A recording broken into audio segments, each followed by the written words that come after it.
Next, we'll hear from the mayor of Flint, Michigan, Mayor Weaver. All right, Flint. Thank you. I'm happy to have this opportunity to talk with you all. I'm glad that we're getting the attention that we finally deserve to have, but if you've been keeping up with what's going on, this is something that in April will have gone on for 2 years now, that we haven't had clean, affordable water in the city of Flint.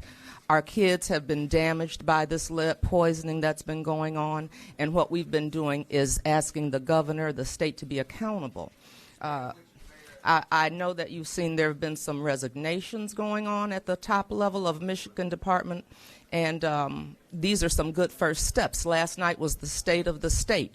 Those are some good first steps, but Flint needs more help, and so that's one of the reasons I was glad to be here, because it gave me the opportunity to talk with the president as well about what's going on in the city of Flint, the resources that we need.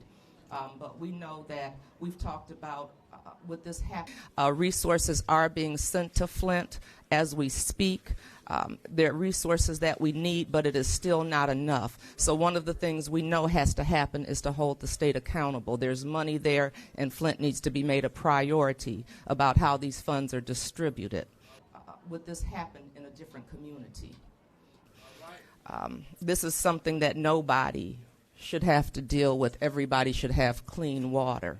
And it's just a travesty when it's ironic when you live in the Great Lakes state and we don't have access to clean water. So this is something that it continues to be a disaster for us, because we don't know at which point we will be able to drink the water yet. It's a minority community.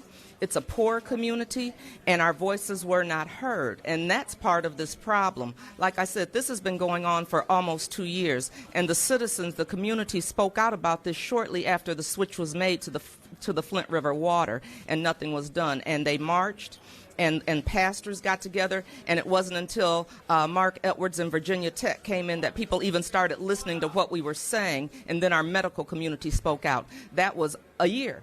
That took a year for us to be heard. So feel free to talk to her. The mayors are also in the next room if you guys want to talk.